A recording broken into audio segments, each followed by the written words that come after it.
أفادت معلومات بأنه تم العثور على الوالدة حميدة وهي مفارقة للحياة بعد 56 يوما من فقدانها.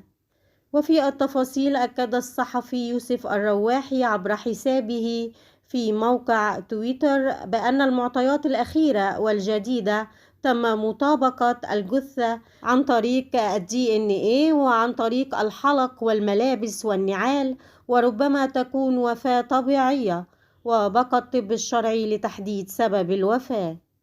وتداولت عدد من الحسابات والمصادر الإخبارية بأنه قد تم العثور صباح هذا اليوم على الجثمان في قمة أحد الجبال المحيطة بولاية سمائل. وأكد المصدر أن الجثمان حاليا يخضع للتحليل المختبري والجنائي التابع لشرطة عمان لمعرفة هويته.